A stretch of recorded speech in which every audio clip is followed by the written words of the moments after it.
کا عذاب آئے گا تو ہو گئے یہ اب تو ممکن کام نہیں کر رہے ہیں.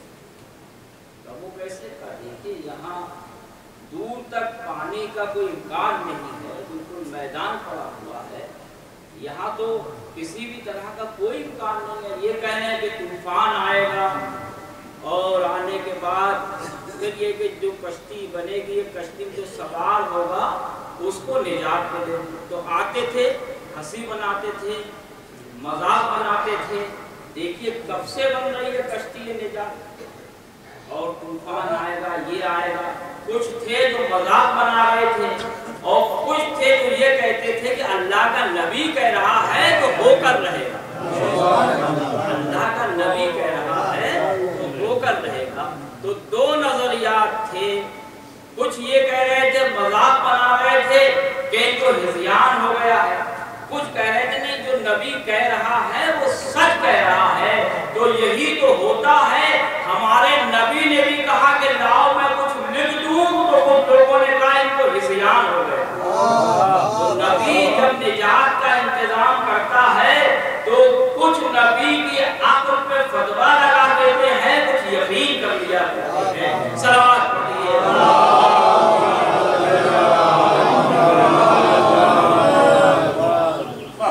کبھی کسا وہ علی افضل کے کعبہ. اب کعبہ بھی کس کی میراث ہے؟ میراث کس کی ہے کعبہ؟ اگر آپ گھر کی توہین کریں گے نا تو سب سے پہلے گھر والے ہی کو تکلیف پہنچے گی، اذیت پہنچے گی. آپ کا مکان ہے، بہت بہترین آپ نے محل تعمیر کیا، اور آ کر وہاں پہ کوئی کوڑا کر کے ڈال دے، بتائیے آپ کو کیسا لگے گا؟ آپ کو کیسا محسوس ہوگا؟ کوئی آ کے اس کی شکل پہ حملہ کرنے لگے، کچھ بھی توہین کرے اگر مکان نہیں، تو بھائی سب سے پہلے کس کو اعتراض ہوگا؟ سب سے پہلے کس کو تکلیف پہنچے گی؟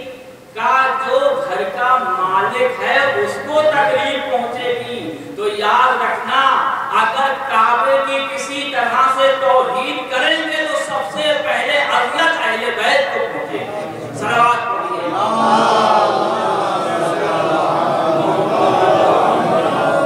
اسی طرح اگر کوئی قرآن مجید کی معذرت توہین تو یہ سب سے پہلے اذیت کس کو پہنچے گی؟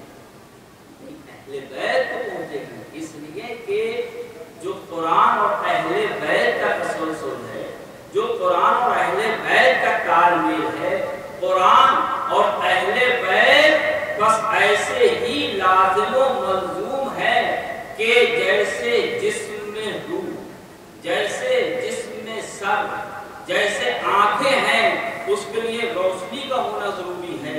اگر پھول ہے تو اس میں خوشبو کا ہونا ضروری ہے. تو اسی طرح قرآن اور اہل بیت لازم و ملزوم ہیں. یہ کل بھی تھے، آج بھی ہیں، اور قیامت تک اسی آن و بان سے باقی رہیں گے. زمانے کے ساتھ دنیا کے ہر شے کو بڑھاپا آ سکتا ہے، لیکن یہ کل بھی جوان تھے، آج بھی جوان ہے. صلوات پڑھیے.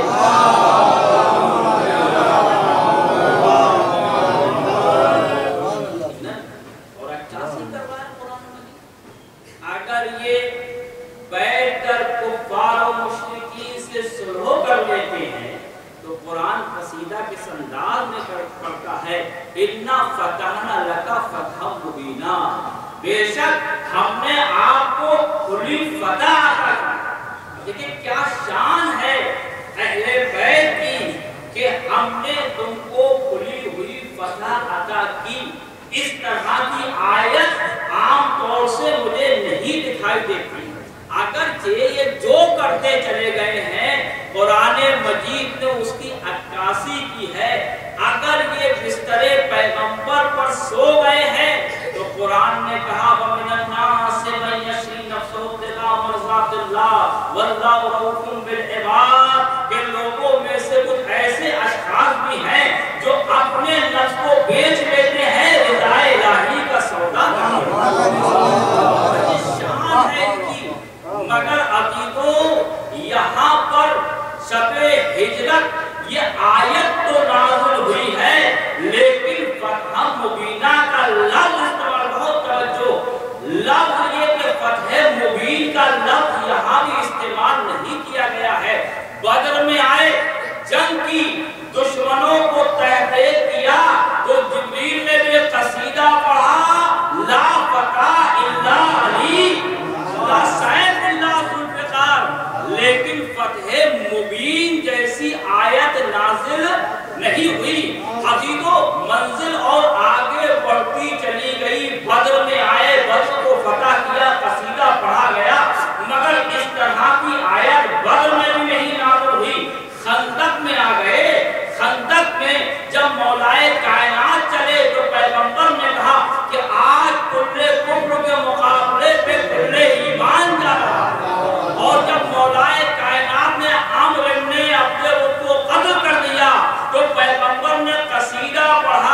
مبین کی آیت نازل نہیں ہو سکی، حتیٰ کہ پیغمبر اسلام نے جنگ خیبر میں 39 دن تک لوگ گئے اور واپس آ گئے تو پیغمبر نے ارشاد فرمایا لَأُوتِيَنَّ رَايَةً غَدًا رَجُلًا كَرَّارًا يُحِبُّ اللَّهَ وَرَسُولُهُ وَيُحِبُّ اللَّهُ وَرَسُولُهُ وَلَن يَرْجِعُوا حَتَّى يَفْتَحَ اللَّهُ عَلَى يَدَيْهِ، میں کل اس کو علم عطا کروں گا، بہت توجہ، کل میں اس کو علم عطا کروں گا کہ جو مرد ہوگا، کرار ہوگا، غیر فرار ہوگا، اللہ اور رسول اس کو دوست رکھتا ہوگا اور وہ اللہ اور رسول کو دوست رکھتا ہوگا اور وہ میدان سے واپس نہیں آئے گا جب تک کہ پروردگار عالم اس کے دونوں ہاتھوں پہ فتح عطا نہ کر دے۔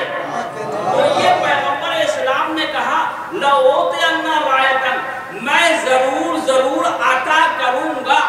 ابھی تو دیکھو پیغمبر نے یہ نہیں کہا کہ میں دے دوں گا، نہیں، دینا اور ہوتا ہے، عطا کرنا اور ہوتا ہے۔ لَأُوتِيَنَّ، میں ضرور عطا کروں گا، یہ ہے عطیہ، یعنی عطا کرنا، بخش دینا، تحفہ دے دینا، اور جب کوئی چیز تحفے میں عطیہ کر کے دیا جاتا ہے تو وہ واپس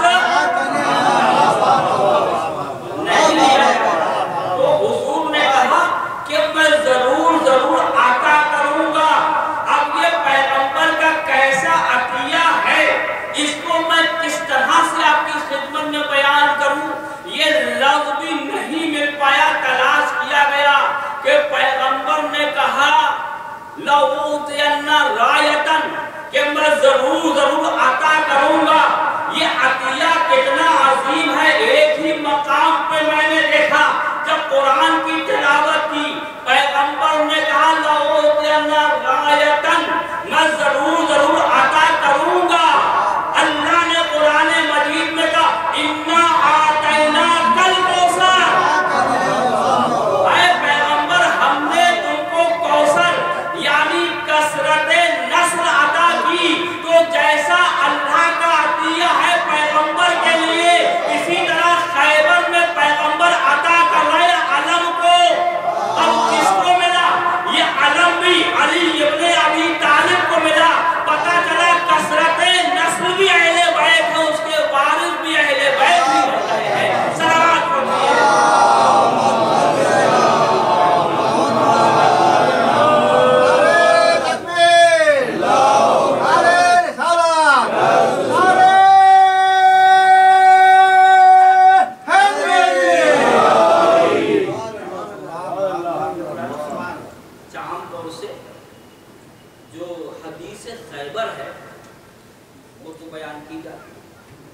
لیکن آیت خیبر بھی ہے کہ اللہ نے پسیدہ نہیں کیا۔ یہ تو پیغمبر نے کہا کہ میں علم دوں گا اس مرد کو کہ لَأُوتِيَنَّ رَايَةً غَدًا رَجُلًا، تو پیغمبر نے لفظ استعمال کیا کہ میں عطا کروں گا مرد کو، ایک مرد کو جو کرار ہوگا، اللہ اور رسول وہ دوست رکھتا ہوگا اور اللہ رسول اس کو دوست رکھتے ہوتے ہیں، کہ دونوں طرف سے معاملہ ہے۔ یوں تو ہر ایک کہہ دیتا کہ ہم اللہ کو دوست رکھتے ہیں، ہم اللہ کے رسول کو دوست رکھتے ہیں، تو کمال یہ نہیں ہے کہ ہم کہیں کہ اللہ اور رسول ہم کو دوست رکھتے ہیں، لیکن کمال تو یہ ہے کہ ادھر سے سند مل جائے کہ اللہ اور رسول بھی دوست رکھتے ہیں۔ یہ بڑا مسئلہ۔ تو ادھر حدیث پیغمبر بھی ہے، ادھر آیت الہی بھی ہے، قرآن مجید میں بھی آواز دی یا ایھا الذین آمنوا من یرتد عن دینہ، اے ایمان لانے والو جو تم میں سے مرتد ہو جائیں اپنے دین سے، جو تم میں سے اپنے دین سے پھر جائیں، تو اللہ کو اس کی قطعاً پرواہ نہیں ہے۔ اگر 39 دن جا کر واپس آ گئے، پھر گئے دین سے، تو اللہ کو کوئی پرواہ نہیں ہے۔ کیوں پرواہ نہیں ہے؟ اس لیے کہ من یرتد عن دینہ فسوف یأتی اللہ بقوم یحبہم ویحبونہ، اللہ ایسی قوم کو لائے گا کہ جو اللہ سے محبت کرتے ہوں گے اور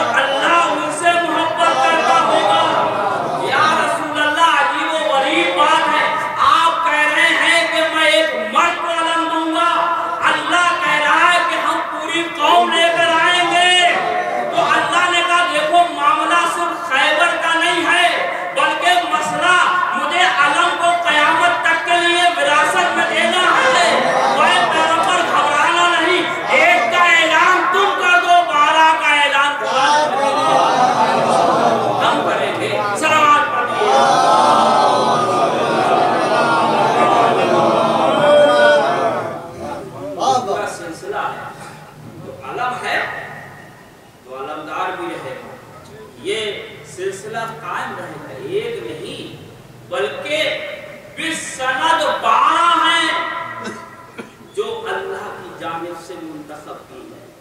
ویسی آیت ہے کہ اللہ کو وہ دوست رکھتے ہیں اور اللہ ان کو دوست رکھتا ہے، یجاہدون فی سبیلہ، اور وہ سبیل اللہ اور اللہ کی راہ میں جہاد کرتے ہیں، ولا یخافون لومۃ لائم، اور کسی ملامت کرنے والے کی ملامت کی کوئی پرواہ نہیں کرتے ہیں۔ وہ اور ہوتے ہیں جو مال غنیمت کے لیے جنگ کرتے ہیں، یہ اللہ کی بارگاہ میں اللہ کی محبت میں جہاد کرتے ہیں، یہ عظمت ہے۔ تو عزیزو یہاں پہ حدیث بھی ہے، آیت بھی موجود ہے، مگر فتح مبین کا لفظ یہاں بھی استعمال نہیں کیا گیا۔ سلسلہ طویل ہے، چلتا رہا، ہر جنگ ہر موقع پہ آیتیں نازل ہوتی رہی، یہاں تک کہ جب انہوں نے مسکین یتیم اسیر کو کھانا کھلایا تب بھی آیت آ گئی، وَيُطْعِمُونَ الطَّعَامَ عَلَىٰ حُبِّهِ مِسْكِينًا وَيَتِيمًا وَأَسِيرًا۔ یہ وہ ہے جو اللہ کی راہ میں یتیم مسکین اسیر کو کھانا کھلایا کرتے ہیں، تو یہ عمل کرتے چلے جاتے ہیں، آیتیں نازل ہوتی چلی جاتی ہیں، ان کا عمل آگے آگے ہے، آیتیں پیچھے پیچھے ہیں۔ ایسا محسوس ہو رہا ہے آیتیں عمل اہل بیت کا انتظار کر رہی ہیں، کب یہ عمل کریں اور ہم نازل ہوتے چلے جائیں۔ صلوات پڑھیے۔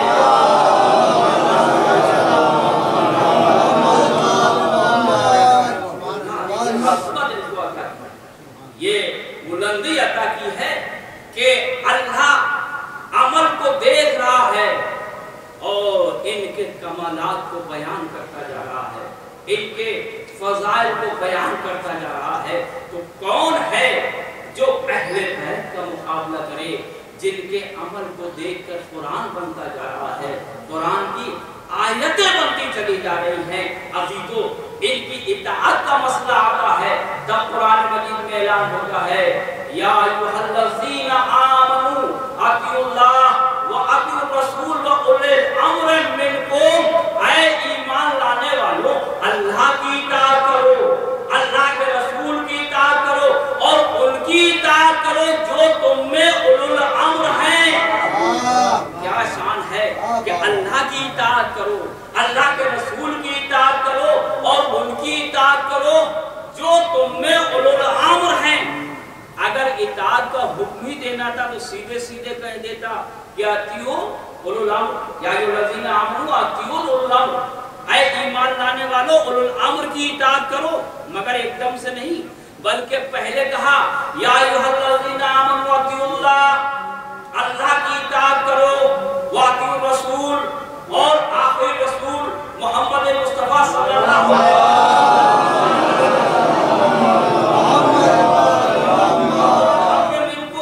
اور جو تم میں اولو الامر ہیں ان کی اطاعت کرو۔ کا پہلے معیار اطاعت کو تو بتا دیں کہ کتنا بلند ہے یہ۔ پہلے اپنی اطاعت کا حکم دیا، پھر اپنے رسول کی اطاعت کا حکم دیا، پھر اولو الامر کی اطاعت کا حکم دیا۔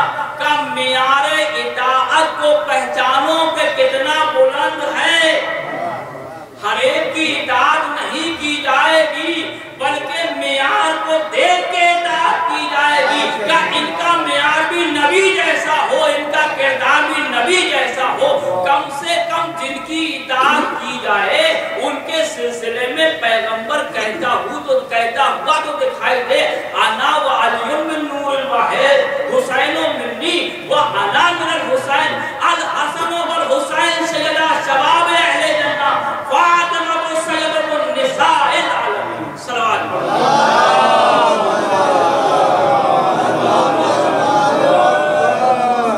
یہ معیار ہونا چاہیے۔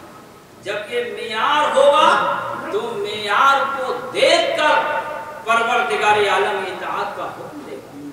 اور اگر یوں سمجھ میں نہ آئے کہ اطاعت کا معیار کتنا بلند ہے، تو ایک شاعر آیا تھا تو سوال لے کر اس کے قبل ادھر ادھر بھی گیا، مگر جب کہیں پہ سیرابی نہ ہوئی تو چار و ناچار آنا ہی پڑ گیا در اہل بیت پر۔ وہی آئے کہ جن کے سلسلے میں پیغمبر نے کہا کہ میں دو چیزیں چھوڑ کر جانا ہوں، قرآن اور اہل بیت، تو کوئی مسئلہ ہے اہل بیت کے پاس آنا ہی پڑے گا۔ اب جب ادھر آئے مولا کائنات کی طرف، کہا دیکھو یہ دو میرے فرزند ہیں، ان میں سے جس سے چاہو سوال کرو۔ اب جیسے امام حسن کی طرف متوجہ ہوا تو امام نے کہا ہاں ہم سمجھ گئے کہ تم وہ 10 چیزیں معلوم کرنے آئے ہو جو کائنات میں ایک دوسرے سے قوی ہیں، طاقتور ہیں۔ کہا یقینا۔ کہا دیکھو ان 10 میں پہلا نمبر ہے پتھر کا، کہ پتھر سخت ہے مگر اس سے بھی زیادہ سخت لوہا ہے جو پتھر کو بھی چور چور کر دیتا ہے، اور لوہے سے بھی زیادہ سخت ہے آگ کہ جو لوہے کو بھی پگھلا دیتی ہے، اور لوہے سے بھی زیادہ سخت ہے آگ جو لوہے کو پگھلا دیتی ہے، اور آگ سے زیادہ سخت ہے پانی کہ جو آگ کو بھی کر دیتا ہے، بجھا دیتا ہے، اور پانی سے بھی زیادہ سخت ہے اب بادل جو پانی کو اپنے دوست کو اٹھا لیتا ہے، اور ابر سے بھی زیادہ سخت ہے ہوا کہ جو اس ابر کو اپنے دوست کو، اور ہوا کبھی ابر کو ادھر لے جاتی ہے کبھی ادھر لے جاتی ہے، کہ یہ ہوا اس سے بھی زیادہ طاقتور ہے، مگر ہوا سے زیادہ کبھی وہ فرشتہ ہے کہ جس کے قبضے میں یہ ہوا ہے،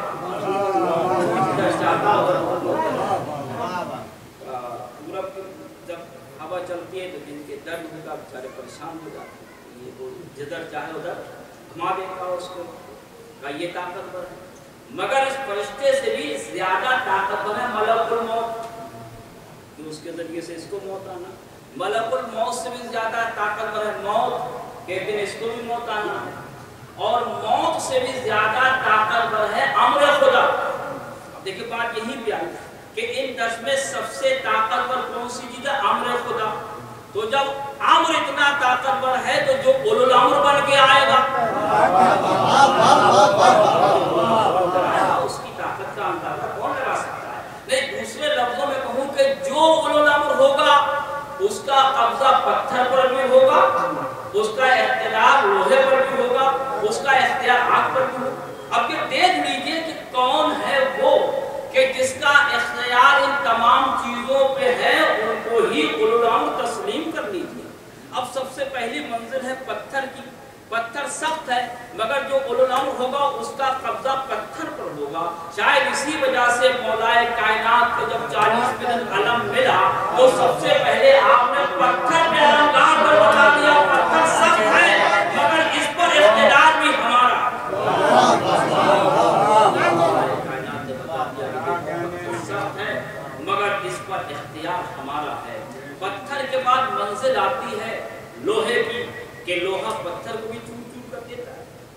ایک حاسد آ گیا مولا کائنات کی شان میں گستاخی کی، مولا کائنات کو جلا لگا، آپ نے کیل لی بڑی سی چکی کو لے کر اس کے گلے میں ڈال دیا۔ اب جب گلے میں ڈال دیا آزاد کر دیا۔ اب یہ آیا بھائی جنہوں نے بھیجا تھا اب وہی تو جائے گا نہیں، جن کے ذریعے سے یہ بھیجا گیا تھا ہم ہیں تمہاری سپورٹ میں، تو گیا بھائی یہ ہوا ہے شکریہ۔ حداد کو بلایا گیا، لوہار کو بلایا گیا، انہوں نے دیکھا اور دیکھنے کے ایک ہی فیصلہ کیا۔ ویسے اختلاف رہتا ہے لیکن اس میں سب نے ایک ہی زبان کہا کہ بھئی ایک ہی راستہ ہے کہ پہلے اس کو آگ میں تپایا جائے گا، پہلے اس کو آگ میں تپایا جائے گا اور پھر نکالا جائے گا۔ اور وہ تو تڑپنے لگا بھئی جب آگ میں تپایا جائے گا تو فوراً ہی میری جان نکل جائے گی۔ تو آپ نے دیکھا کہ علی کی مخالفت کا نتیجہ کیا ہے؟ اگر علی سے دشمنی کی جائے گی آگ ہے، قسمت میں آگ ہے، یہاں دنیا کی آگ ہے وہاں جہنم کی آگ ہے۔ ہر جا علی ملے تیرا دامن بچائیے، بچنا علی سے ہے جہنم۔ صلوات اللہ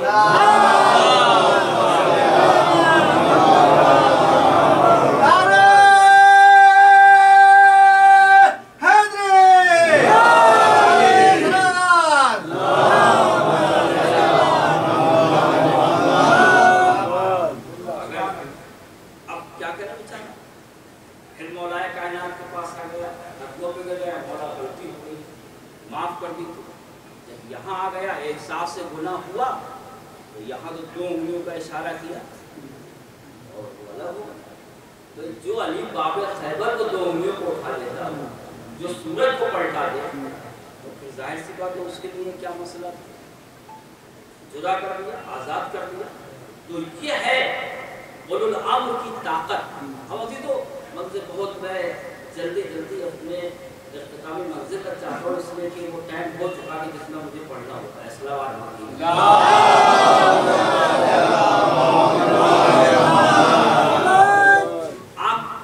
اب ہے لوہے کے بعد منزل آتی ہے آگ کا کمال. لیکن جو اولو الامر ہوگا اس کا اختیار آگ پر کیوں؟ اب ایک شخص آتا ہے حضرت امام جعفر صادق علیہ السلام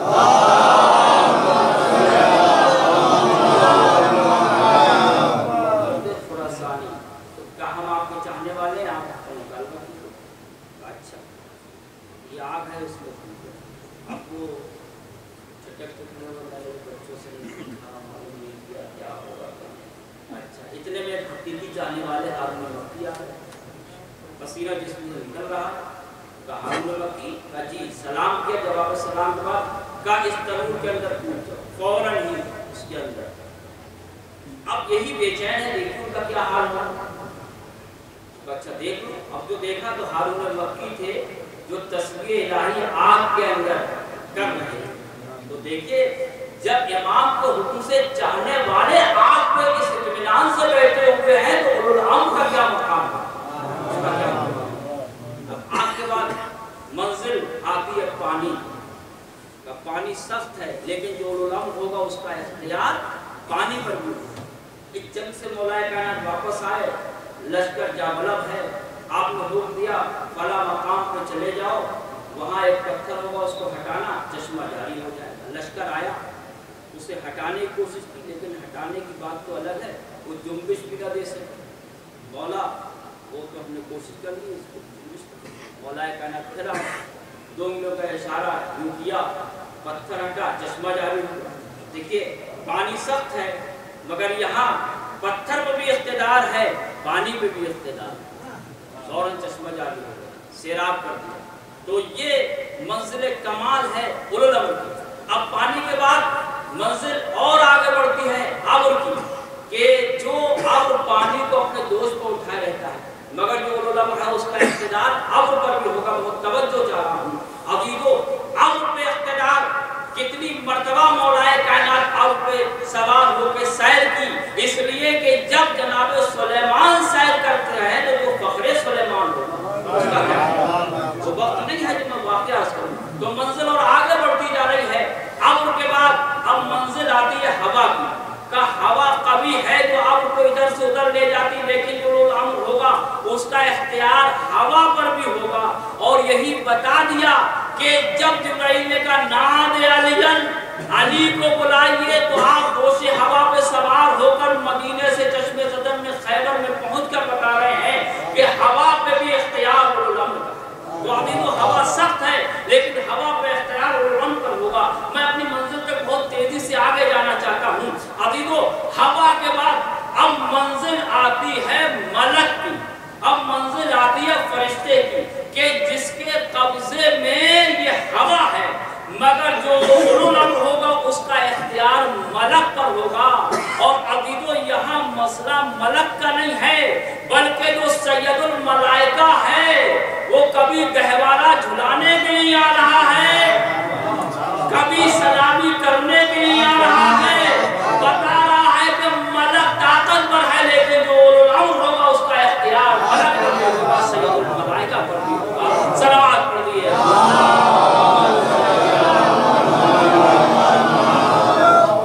منزل اور آگے آگے ملک الموت کتنا قوی ہے اس کا کون مقابلہ کر سکتا. اور یہ وہ ہے کہ کہیں بھی چلا جائے. جناب سلیمان اتنی بڑی حکومت کرتے تھے. ایک روز انہوں نے کہا کہ آج میرے بالا خانے میں کوئی بغیر اذن نہیں سکتا ہے. آرڈر دے دیا، کر دو آرڈر، کوئی نہ آئے. جب یہ آرڈر ہوا تو اللہ کو یہ طریقہ پسند نہیں ہے. سب کچھ صحیح مگر اس میں کچھ فخر کی بو آ رہی ہے. تو ایک آنے والا آ گیا جوان، ارے تم کیسے آ گئے بغیر اجازت کے، تم نے میرا آرڈر نہیں سنا.